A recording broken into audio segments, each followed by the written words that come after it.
Jon Bernthal will reprise his role as the Punisher in the upcoming Marvel Cinematic Universe series Daredevil Born Again.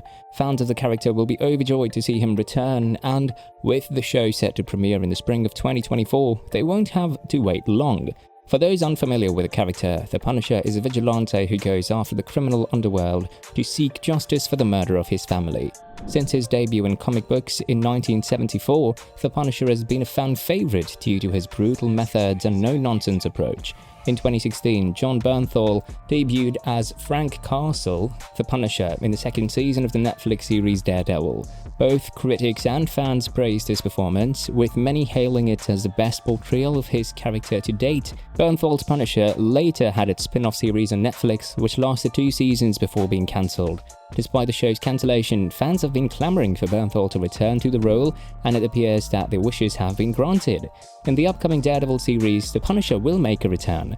The upcoming Daredevil Born Again series is expected to be a direct sequel to the previous Daredevil series, in which the titular Daredevil battled the villainous Wilson Fisk Kingpin. The title of the series is a play on Frank Miller's acclaimed Daredevil storyline of the same name, which was written and illustrated by David Mazzucchelli. The plot is widely considered to be one of the greatest Daredevil stories of all time. It's no surprise that Marvel wants to adapt it for the big screen. While information about the series is limited at this time, it's safe to assume that Bernthal's Punisher will play an important role in the plot. Given his history with both Daredevil and Kingpin, he'll almost certainly be involved in the ongoing feud. The Punisher's future in the Marvel Cinematic Universe. It's worth noting that the upcoming series will be part of the MCU, which means it'll be linked to the larger Marvel Cinematic Universe. This is significant because it allows the Punisher to interact with other Marvel characters such as Spider-Man and the Guardians of the Galaxy. It's also worth noting that the Punisher's inclusion in the MCU raises some concerns about the character's future. The Punisher is known for his violent methods, which may be at odds with the MCU's more family-friendly tone. It'll be interesting to see how the character is portrayed in this new setting.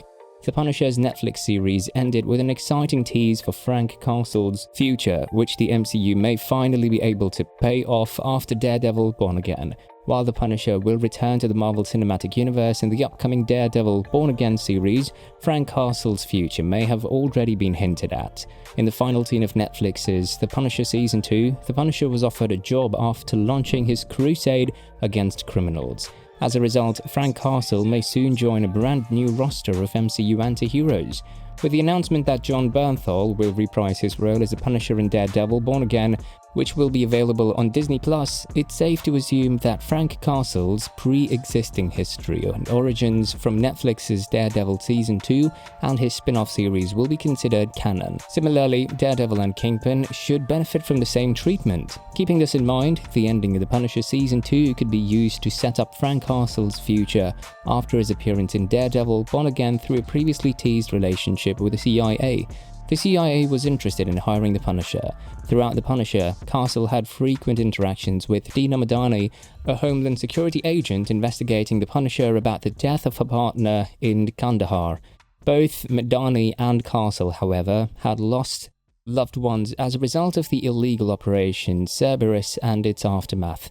Castle and Madani eventually collaborated to assassinate William Rawlins, aka Agent Orange, the CIA's director of covert operations and the mastermind behind Cerberus. They also worked to bring down Billy Russo, the former Marine who continued to work for Orange even after he masterminded Castle's and his family's murders. Following Orange's execution and Russo's hospitalization at the end of The Punisher Season 1, Madani requested Castle's assistance in tracking down Russo, who had escaped, becoming the villain Jigsaw. Following the Punisher's successful termination of the former friend turned foe, Madani joined the CIA a few months later in the final scene of The Punisher Season 2. With the ability to do so, Madani attempted to recruit the Punisher to take out a high-profile target. While Castle turned her down for the job, it's likely the Punisher would have maintained a relationship with Madani and the CIA if the show had gone for a third season. Jon Bernthal's Punisher will push the MCU into a larger conversation. In terms of the good guys and bad guys, Marvel movies in general tend to favor very simple moral cases. The way big bads are dealt with is very straightforward, with major threats being killed and minor threats being apprehended, imprisoned or banished or otherwise dealt with. The return of the Punisher to the MCU will allow for a new dialogue that's frequently lacking in the Marvel films. If the now Disney-owned studio wants fan support, it'll have to stick to the portrayal of Frank Castle, the Punisher, that Bernthal has already established, as well as the comics before him. Most rational people find the Punisher's methods repugnant. Simply killing criminals landed him in the crosshairs of daredevils in Season 2 of Netflix's Daredevil series. When the MCU based an entire film, Captain America Civil War, on a disagreement over how heroes should hero, the MCU essentially removed most of the comic source material's political aspect in favor of a personal one. They'll have to face political, social, and criminological quandaries with Bernthal's Punisher if they want to stay true to the character and avoid fan backlash. This shouldn't be a problem, but it could become one. Marvel has a talent to bring these elements to the Daredevil Born Again series without jeopardizing Frank Castle's portrayal, which fans have grown to love. If they want to shine, they might even take a hard stance on a controversial aspect of the Punisher. Marvel can take a stand on the Punisher logo with Jon Bernthal's Punisher. With the return of the Punisher to the big screen, there's a good chance that controversy will follow. The Punisher has long been a favorite of cops and military personnel, many of whom have adopted the anti-hero's signature skull logo and sometimes display it on their equipment or clothing, which is problematic in and of itself.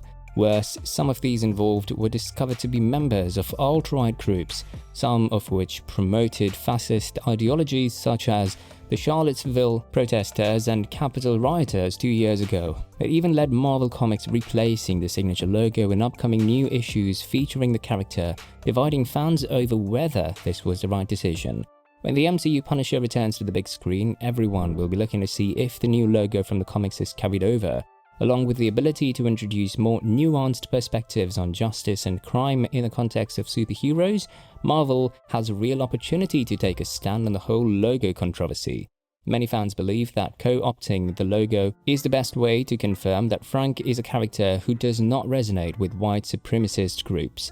Whatever Marvel decides to do, it will be better than its long history of remaining silent on the issue. When Esquire asked Jon Bernthal what he thought of alt-right, white supremacist groups co-opting the Punisher logo in opposition to the Black Lives Matter movement, he replied, "Fuck them." As anticipation for the upcoming Daredevil Born Again series grows, it'll be interesting to see what other announcements the project makes. Bringing back the Punisher is ultimately a celebrated decision, pending the character's depiction in the now Disney-owned Marvel Studios. Fans will have to be content with announcements like the Bernthal reunion until the show's premiere. Well, that's it for now. Make sure that you like our video. Please share your views and opinions in the comment section with us. Subscribe to the channel to get updated regularly with the latest news and reviews on upcoming movies from us. And don't forget to hit the bell icon to never miss an update. Thanks for watching the video, and we'll see you at the next one.